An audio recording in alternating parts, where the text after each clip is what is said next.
Let's go. Welcome to the Exposure Podcast. I'm Nick Jarjour, CEO of JarjourCo. I've been a part of hundreds of number one hits and gold and platinum records. At Exposure, we're here to democratize access to the music industry. It's a one-of-a-kind platform that allows you to chat with the biggest music industry executives directly, immediately. You could literally call me tomorrow, okay? In Exposure Podcast Episode 1, we're going to interview my friend, legend, Mike Caren, CEO of APG. He's worked with some of the biggest artists in the world. You ever heard of Bruno Mars and NBA Youngboy? Well, you're about to hear about his journey from intern to CEO, only on the Exposure Podcast with Nick Jarjour. Let's go! How you doing?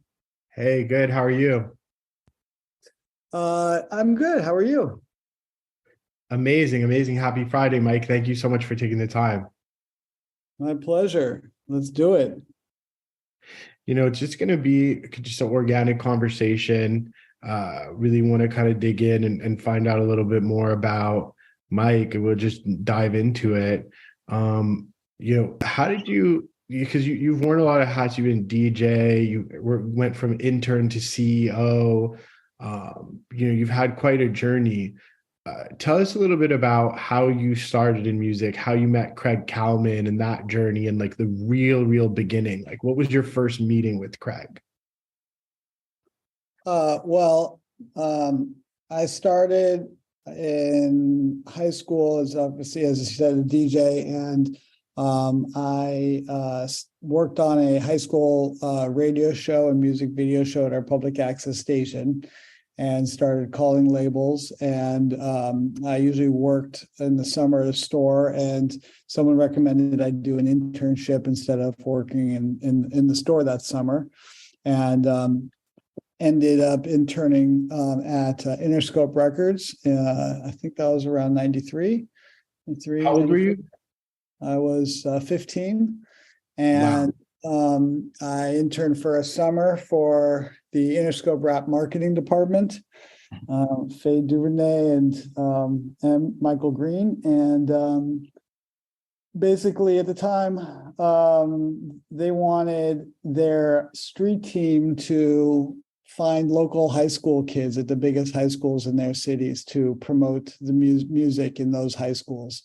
And I knew DJs at around a dozen LA city high schools that I had connected with through DJing and music. And I figured I could do that for LA, and got about 25, 30 kids at 30 different high schools, and decided to send a letter to a bunch of labels saying I can market your music in all these major LA city high schools, which led to a call from Steve Rifkind, who said, hey, wow, we have this marketing company called SRC, Steve Rifkind Company, and Loud Records.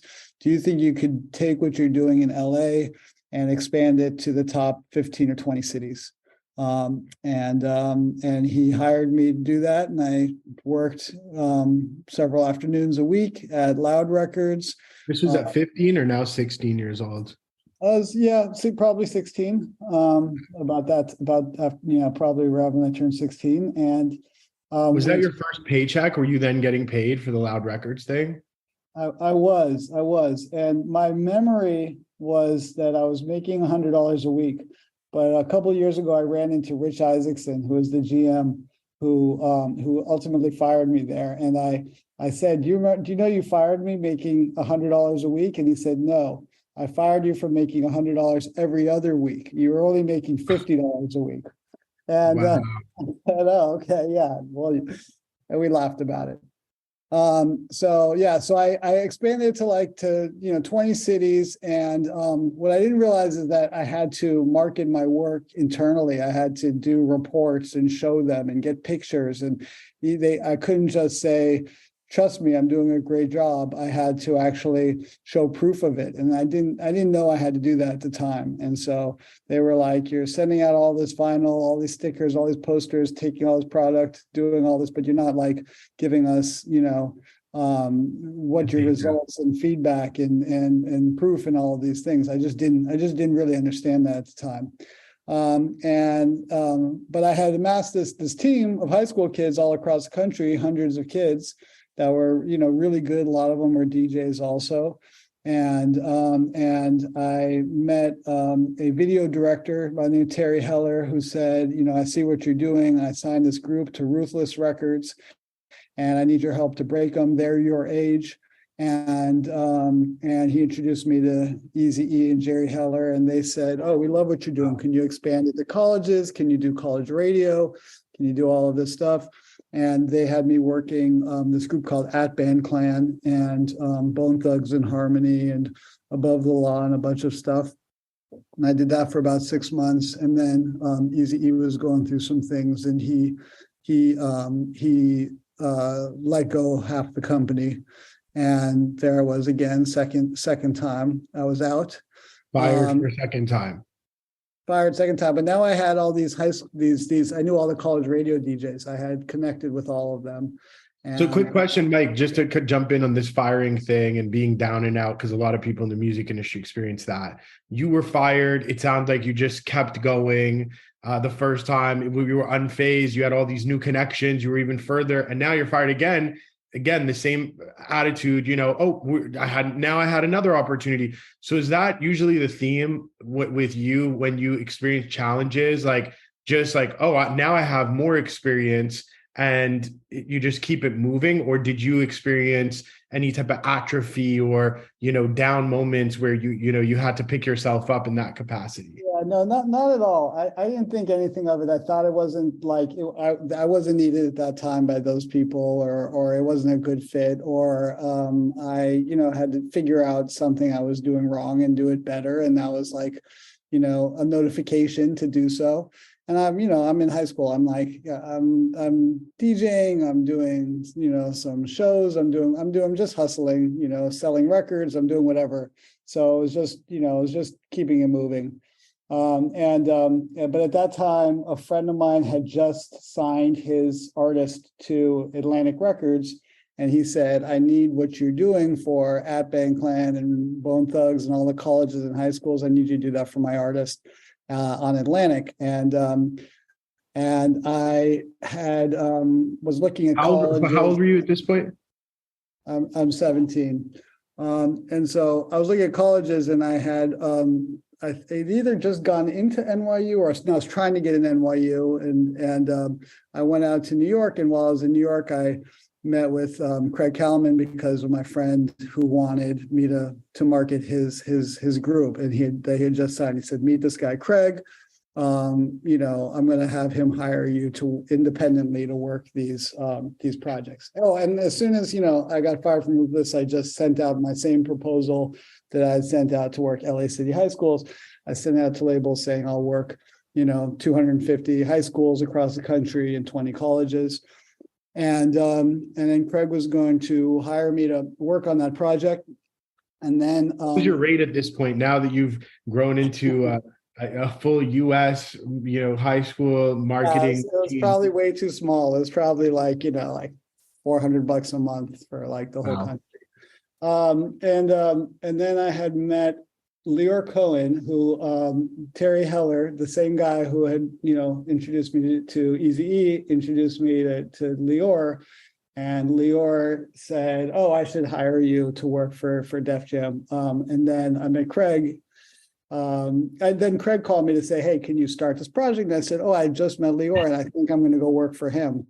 So I can't do the project for you." And then Craig said, "Oh, you're willing to go in full time? Would you move to New York?" And I said, "Well, I think I just got an NYU. Yeah, I would consider moving to New York to go to NYU and work for you instead of Def Jam," which was funny because when I tried calling Lior again, he never called me back. So I was lucky that Craig had offered that, because I had thought this Def Jam offer was coming and never actually came. Classic. I don't know if I've told Lior that story, but Lior is amazing, and it was probably my fault. I probably didn't call the right officer, who knows what, at the time.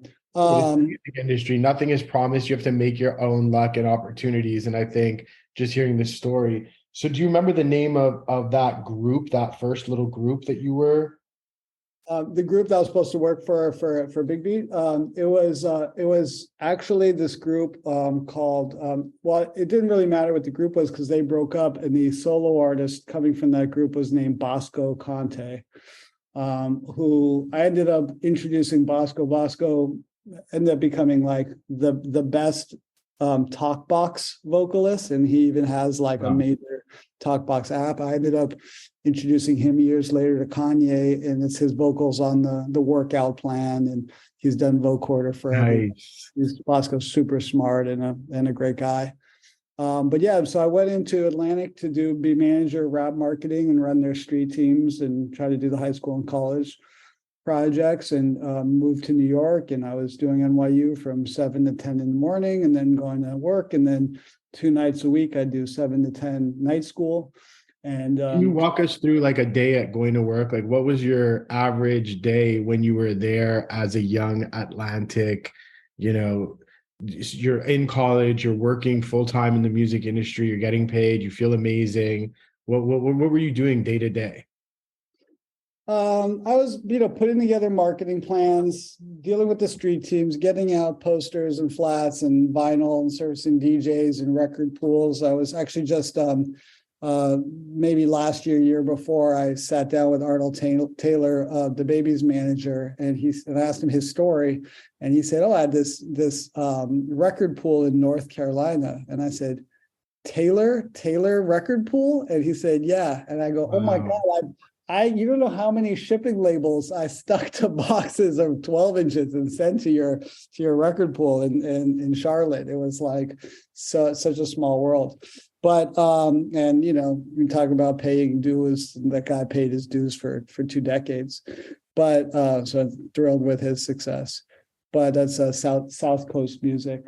And so yeah, it was I'd learned by that time you had to get the pictures, and it was trying to explain rap marketing and culture and everything to the Big Beat and Atlantic team. At the time, they were the last place urban label. They really had almost no rap when I came there. I think they had success with Changing Faces, an R&B group, and Brandy. But Craig had just signed Junior Mafia, and Quad City DJs. Those were like the 2 rap things. And they had like kind of a niche backpack thing with like the Artifacts and Double X Posse through Big Beat. And, it was a tough thing because I had to kind of try to market things, and sometimes I just had to say, like, this artist or that artist is unmarketable. They're just, the music isn't good. And I don't think, I didn't know that at the time you weren't supposed to say that. Like marketing people were just supposed to promote the acts as well as they could. They weren't supposed to tell the CEO that the music was trash. And, and literally sometimes they say, "What's your marketing plan for this?" I'd be like, "Pointless, not going to do anything."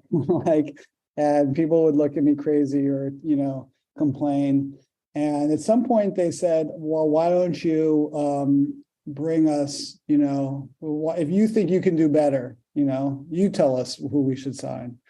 And I didn't take that as like sarcastic or as like trying to be a jerk. I said, "Okay, let me think. Who guys can you sign?" And one of the groups I had worked with on Ruthless was this group called Atban Klann, and I thought they were really talented. And the lead from Atban Klann, they broke up, and the lead I became friends with, and he came over to my house. I had a little studio, set up in my bedroom where I was learning to engineer, and he recorded a bunch of songs under his new group with my gear. And I thought the demos were great. And I said, "Well, here's a group that you can sign." He had changed his name, and it was will.i.am and Apple, and they were calling themselves Black Eyed Peas. And you were working with the Peas in New York? No, this was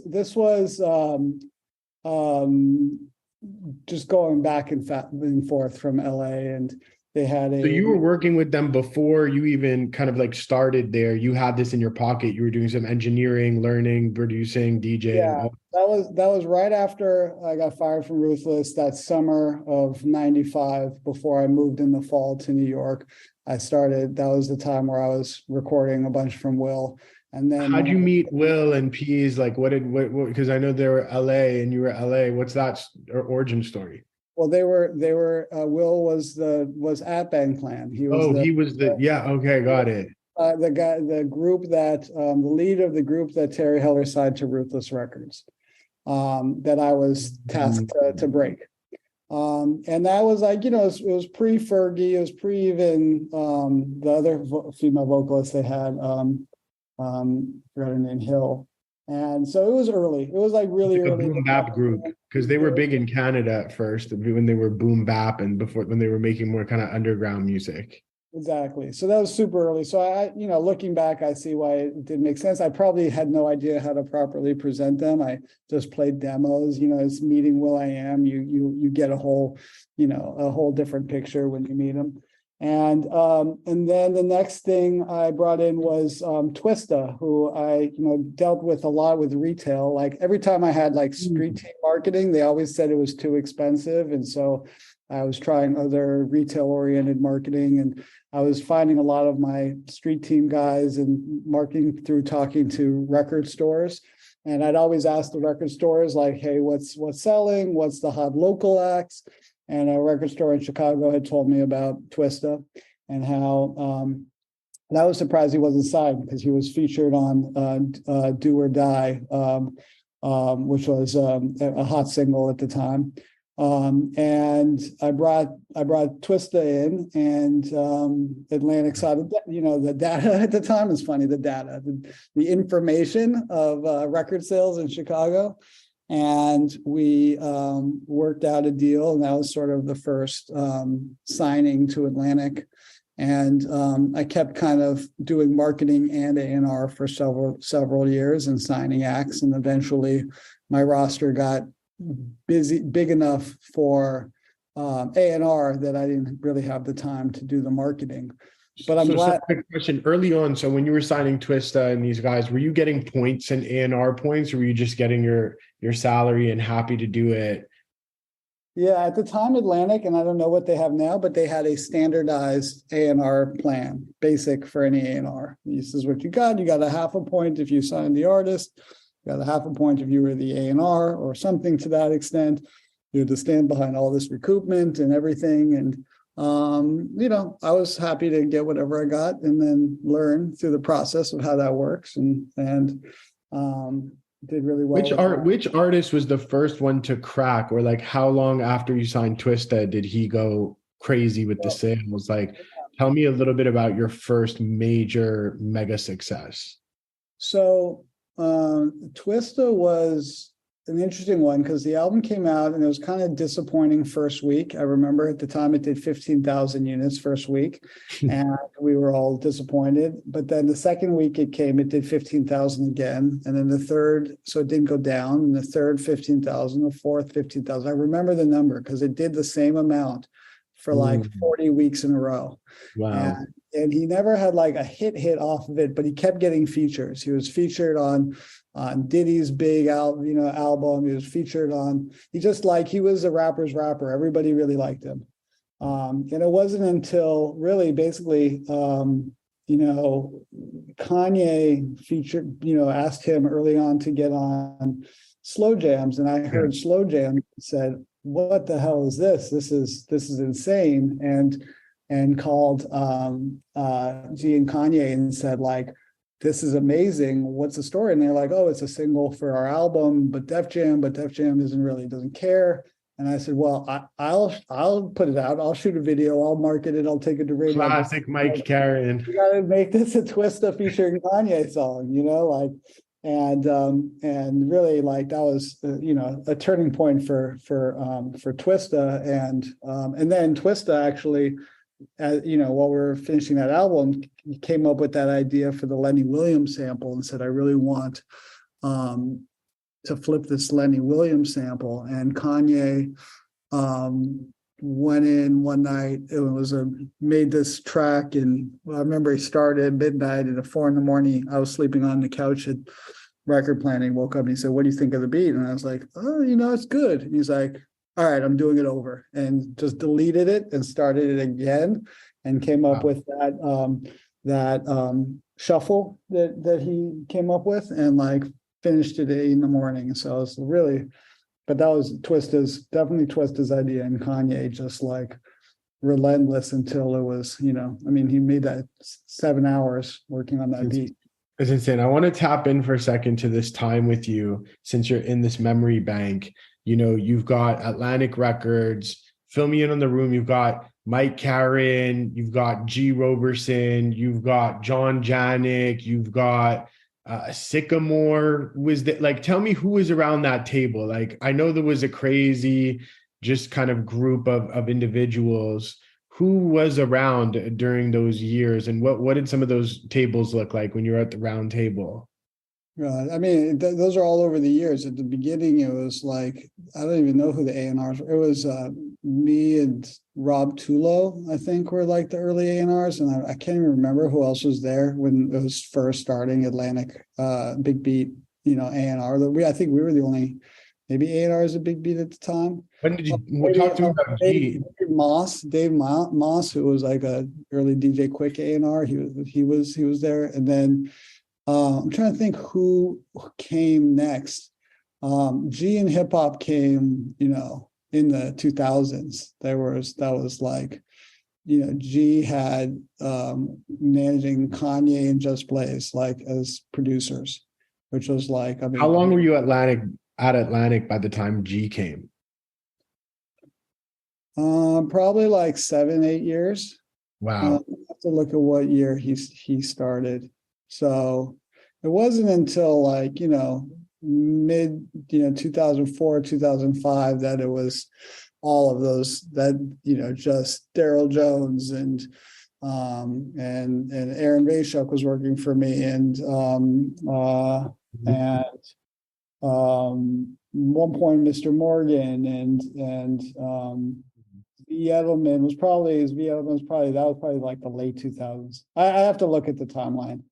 John Janik, I wonder what year he started, what Fueled by Rum came in. I don't know. I have to look at the timeline, but that was way into. Don't worry about forget about the timeline, but it's cool to hear the kind of cast of characters. It's like a SNL or like an all-star basketball team of CEOs, A&Rs, creative executives, or entrepreneurs in music who walked those hallways with you. But it's interesting to see that you were kind of the lifer that was there for a decade, even before any of that started. I didn't know that part. Yeah, I mean, Craig was there, obviously years before me. So he must have started in the early 90s. I started in 95, New York for 2 years, for those first 2 years, and came back in 97 to LA. And it just built. I mean, he would be able to tell you more of the sequence, but it was great. And by the 2000s, we had just a terrific team of people. By mid 2000s, that just all had different relationships. We mid 2000s, we had, I'm trying to think what year we started the Atlantic writing room at Paramount Studios was probably 2006 or so. And that by the time that room started, we were really like having a good time and making a lot of music. And almost all the A&Rs were like in the studio all the time. It was definitely not an office vibe. So let me ask you, do you think there's an executive like that you could name right now that you would say like this is a kind of young Mike Caren who is similar to you or in that capacity, maybe at APG, or someone you would point out, or maybe there's a group of them? Who would they be? I think there's so many great talented executives. I think none are like me because they're just more evolved and versatile, and it's just a different industry and different time. But first of all, everyone that I've worked with or I've worked for with me or Atlantic or APG I'm just thrilled with their success and what they continue to do. And I'm proud and happy and supportive. So, seeing Ben Madahi or Miles Beard or Jeff Vaughn or Gabs Landman or Sycamore. I mean, there's so many people where I didn't even realize, didn't remember that like people that worked with me for short periods of time, like Tunde or Jeff O or even the other day, Zeke Lewis. I didn't realize I pulled him into A&R. He was such a good writer, but he was in the room basically A&R in the room. Like Dave O, when I first met him, he came in as a manager, and everything he said was basically A&R. Every session he put together, every mix, every feature, I was like, you're a manager, but you're A&Ring all these records. Like, you just don't know that that's what you're doing. And I think that's what it is. I mean, I think the great A&Rs are all A&Ring before they have an A&R job. They just don't know. Like, I didn't know that. I'd never heard of A&R. When they said, oh, you should do A&R, I'm like, what is that? And they're like, well, you should sign acts and help them with their music. I'm like, that's like a job? Like, I didn't know that. I'd been working for Atlantic and I didn't know there was an A&R department. I didn't know that was like something that was somebody's job. I don't know looking back, I don't know whose job I thought that was. I thought maybe just the CEO just picked the acts, or I should have asked more questions. But I remember realizing like, oh, that's an actual job. That's amazing. That's what I do for fun. Like, I'm not going to. Yeah, but I think there's an element of operator that probably was in there that I know is there now. You know, you're an extremely incredible operator as a CEO. Can you tell me a little bit about the fundamentals, your fundamentals as an operator that you apply daily now after all that experience, like beyond A&R and creative, just, you know, as an operator?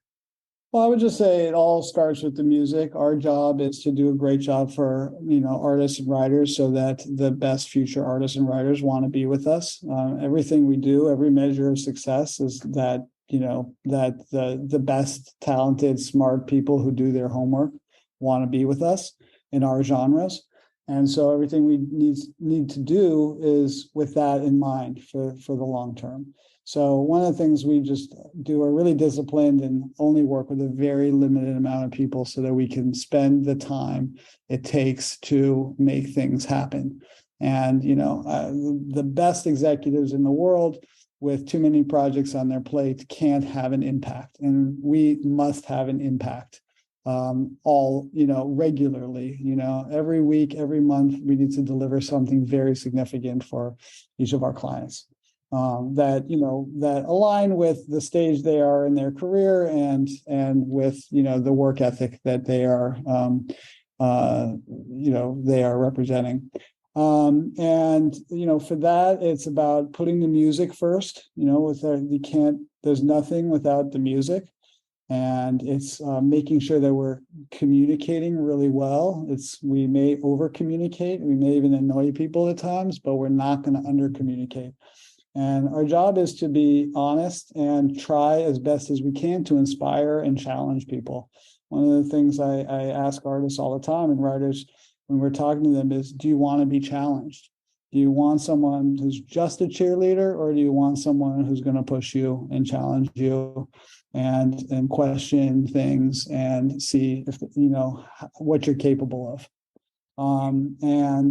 That's our job, whether that's through providing, introductions and musical resources or marketing or opportunities or looks or publicity or, it doesn't matter what it is.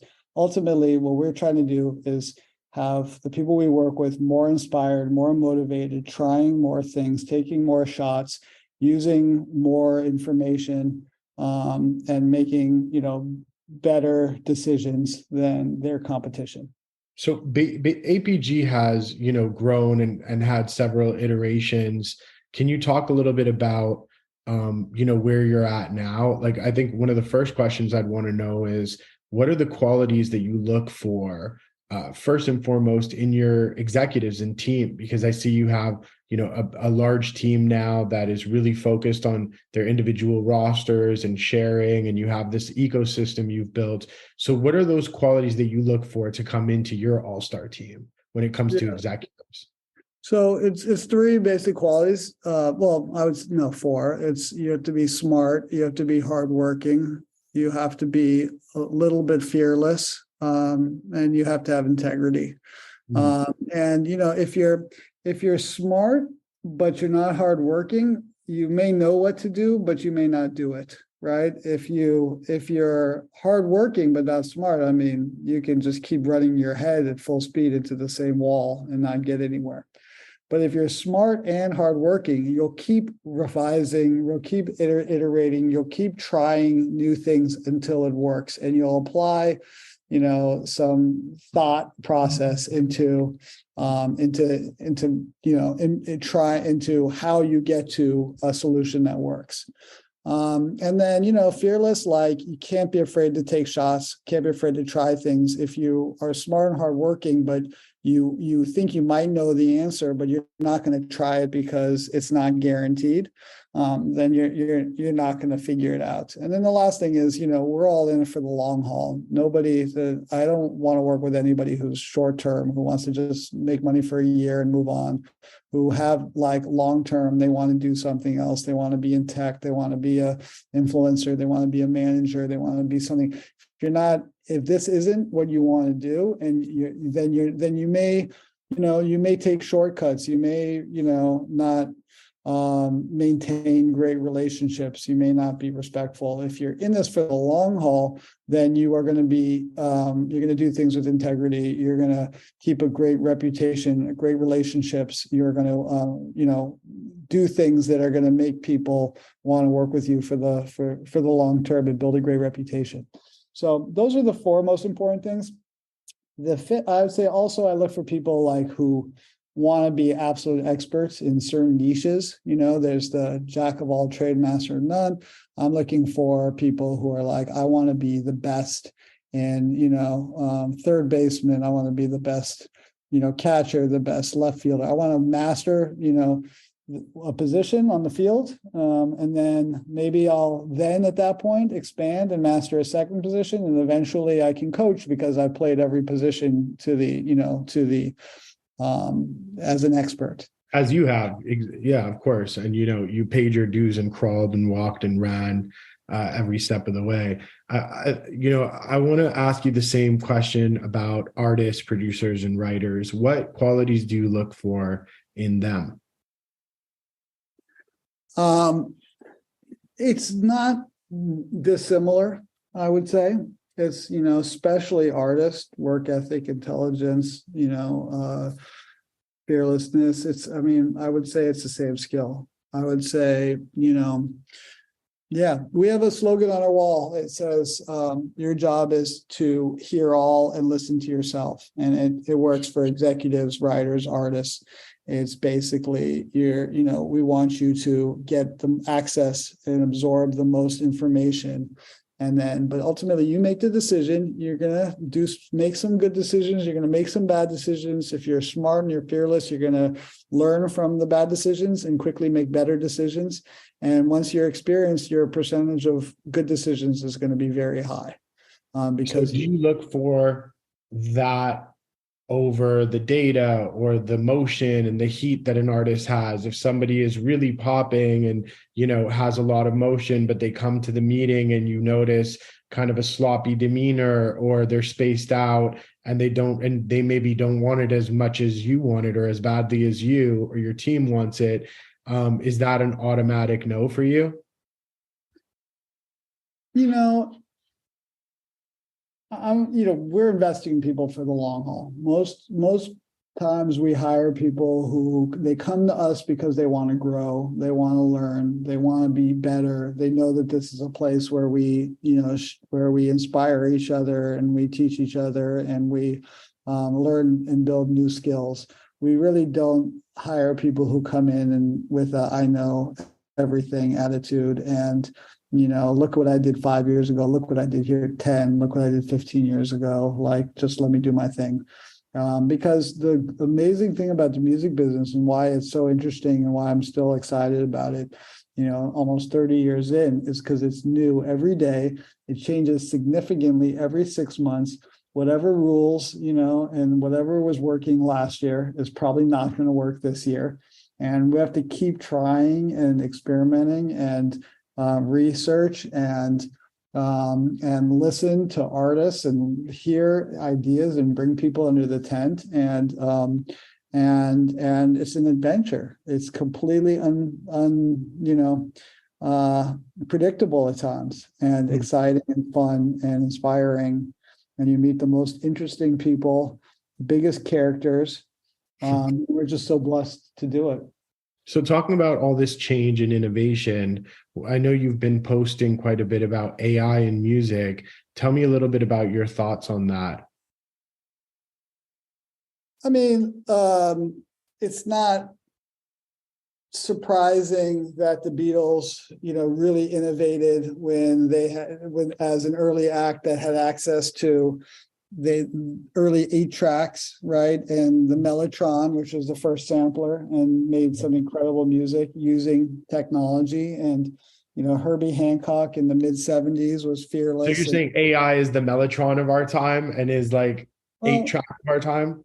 I'll just say, I'll just use examples. When Herbie Hancock grabbed the Jupiter 8, the first professional synthesizer, mid 70s, and everyone said, oh, you can't use synthesizers in real jazz music, or, Dylan's, you couldn't use electric guitars in folk. And then, people said, you can't, drum machines is going to steal all the jobs from drummers, and this music's going to have no soul, or we're going to go from tape into the computer, and it's going to rob, all the purity from music, which, it changes, it evolves, and, people absorb technology, they utilize it. Sometimes it does get soulless, and sometimes people use it the wrong way, and it becomes monotonous or uninspired. But I mean, look, people make a lot of music. Everything can't be inspired, right? Everything can't be innovative. I mean, I think our heads would explode if everything we heard was original.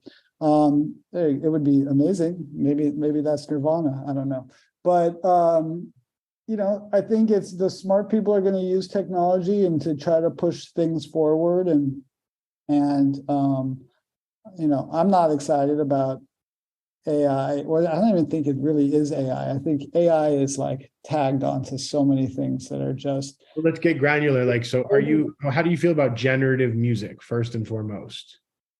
Well, there's many types of generative music, right? There's ones that are learning from, copyrighted recordings, and there's ones that are learning from open source and music theory, and that have a lot of inputs. And I don't want to get into the minutia of that, but there's aspects of AI music that are going to be incredible and going to move music forward, and there's going to be some that are going to be embarrassing and in poor taste and very Well, let's ask you a question. It's like the cloning thing. Like, this is like a kind of almost moral question. If we came to you tomorrow and said, here, Mike, here's an AI that's going to study all of your copyrights that you own, and we're going to give you X number of new copyrights that now you own 100% of the master, 100% of the publishing, and there's X number of chance of hits, would you still want to, play with those songs? Or are you the type of person who would be like, I refuse to look at those? Because right now, the reason I ask is right now in Korea, they just launched an artist that is fully AI. The artist is generated by AI. The music is generative, all of it. And, it seems to be working. I think it has hundreds of millions of streams in like the last month that it was released. What do you think about situations like that? And how would you look at APG utilizing that in the future?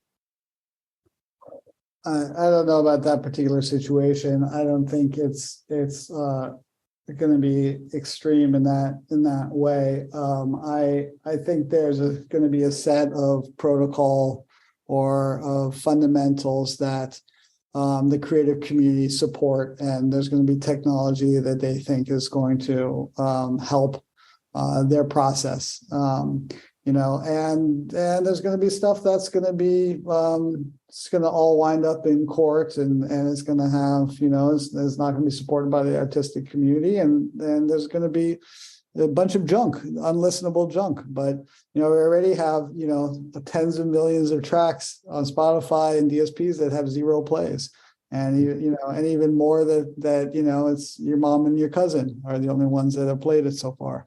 So I just say that's a whole longer conversation, not one that's like evolved enough to, Mhm. to get into.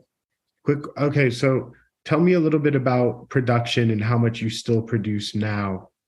Do you still produce, and how often do you do it? And walk us through what that looks like for you as a CEO and operator, finding the time to actually go create music yourself.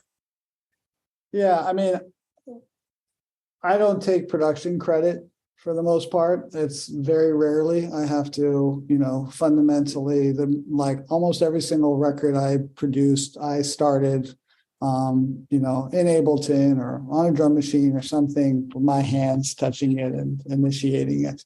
Um, um, there's a lot of producers who produce without, touching instruments or DAWs. That's not, I have to, what it's very important to me that like suggestions and ideas that I pass on to creatives are taken taken at in a way that they know that I'm doing it because I think it's what's best for the artist or the song, not because it's an opportunistic reach to wind up with a credit or some sort of other financial interest in the song. So I haven't taken, a production credit in a long time. Production used to be my, version of golf or video games, right? People would go home and they'd play video games or watch football or whatever, or Sundays they'd sit and watch football game, and I would just make beats. To me that was a fun outlet, creative and more interesting than any of those alternatives. But as a CEO, Is it still that outlet for you? Do you still get the time to make beats every week? No. Now with two fully independent companies, and management and some of the other entrepreneurial stuff, it's very hard. And I'm more inspired to help other people. And yeah, but I still think it's what an amazing job to make music and instrumental music, to write songs, but also having done it, having tried to get I mean, during the pandemic, I went in to get I had some extra time, so I went to get paid on things I had produced that I had never seen any royalties for. And I remember I finally got I found my royalty. I realized I had never gotten paid on Asheroth I Love College. I had produced it, 12, 13 years before. Wow. And there was 130,000 in accrued royalties that had just been sitting with Universal. And I had to fill out like 9 different forms, and it was just like, it took me 2 months to sort that out. And Uniport broke 2 times, but you figured it out. The Uniport didn't work twice. Like, oh my God, Uniport's amazing.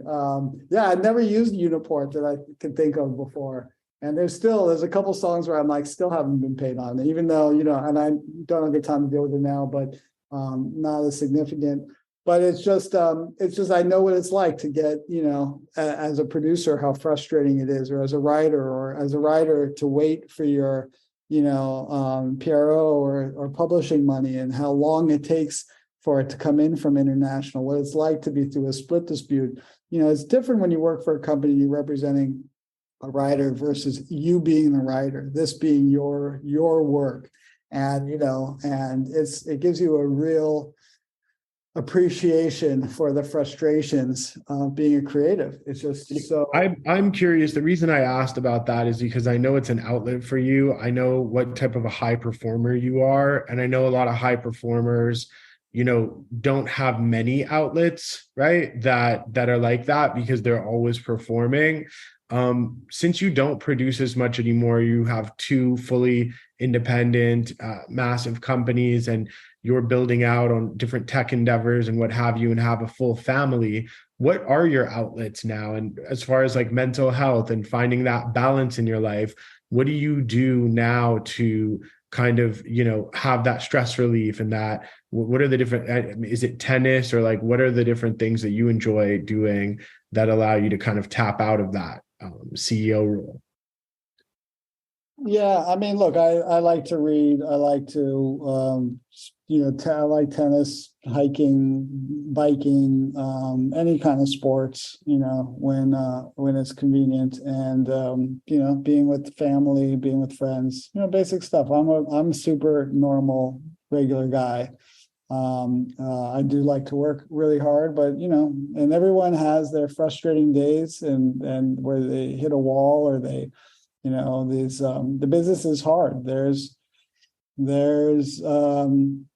frustrations that you can't avoid. But you remember you're blessed. Look at there's no dirt under your fingernails. Like you're around some of the most incredible people.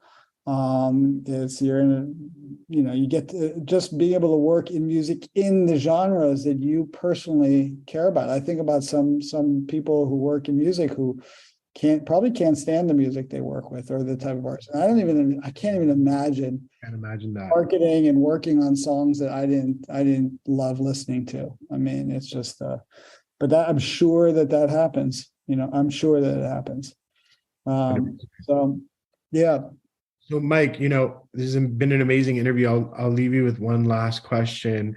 Tell us a little bit about what's coming up for Mike, Caren, and APG. Where do you see things in 5 or 10 years for yourself?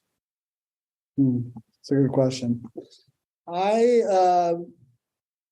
like I said, having been a writer producer, having seen those challenges, I gained an experience and a knowledge, and to be able to help and mentor other people and walk them through that experience as a label executive. I've had, my challenges and my wins and losses, and been able to mentor other label executives who are going through that. And, and then I got very entrepreneurial. So having been through the entrepreneurial side of joint venture, of independent, of all the different things, it's really allowed me to be able to mentor entrepreneurs. And so that's what I want to do. I started with artists. I started developing and helping artists, then added writers, started helping developing writers, then executives, and now entrepreneurs. And it's really just those 4 things: is helping people who are doing things that I've done, that I have hands-on experience. I've been through the pain. I can try to help them avoid the mistakes I made, and I can try to help them, have the success I had, but hopefully faster and bigger.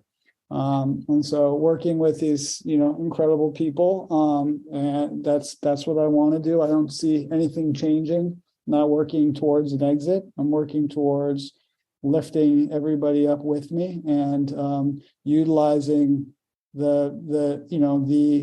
my experiences to help others, and which will help me too. It's finding these mutual beneficial paths to success. It's incredible, empowering the next generation of entrepreneurs now. I see it, I know it, I'm a part of it with you, and a big champion of everything you're doing, Mike, always. And I really appreciate you taking the time to give some of that insight to the next generation of the music industry, which I know will be really valuable. Quick last question, because your answer reminded me of a question that this kid, I was speaking to UCLA yesterday, the music business students, and they asked me what's something that I wish that I had known, or a mistake that they should look out for, a pitfall, or a key piece of information that might be valuable to the next generation. What comes to mind? Is there any nugget that you want to share with that next gen of entrepreneurs? Yeah, I would just say, when you hear people's successes and you see their paths to success, you never see all of it. So, you see Mark Cuban's success, but you don't see unless you do your homework and research, you don't see the failures that led to his success. So I'll say it's always harder and took longer than you think. There's a saying, every overnight sensation is 10 years in the making. I've met 16-year-olds and I said, oh my God, you've done this so quickly. And they go, you know how long I've been doing this? I've been doing it 8 years old. It's never fast. And I say to people, they say, oh, I want to do what you do with APG. And I'm like, okay, this is chess. Show me how you're going to do it in 8 moves. If you want to do it in 2 moves, that's shortcut, you're going to fail. Show me the 8 moves you're going to do over 6 to 10 years. That's going to get you to that position. If it happens fine, faster, great. We make these marketing plans. They're called accordion plans. An accordion, you could stretch it out, you could squeeze it in. It's a 12-month plan. It might take 18 months. Maybe it can happen in 8 months. But, in the meantime, let's plan on it happening in the middle of 12 months. Be prepared for both paths. So just so you know, anything you see, it took longer. There's more to it. It's not as simple as you're going to hear in a 30-second or even 30-minute story. It goes way, way, way earlier. It takes longer. And if, and just to be prepared for that longer journey and not to be hard on yourself if it takes longer, So that's it. Do your homework and don't give up. And I have to run, but it was great talking to you. Great questions. Appreciate this and have a great day. Love that, Mike. Thank you so much. Have an amazing weekend and have a great day too. Thanks. Bye. Enjoy. Bye.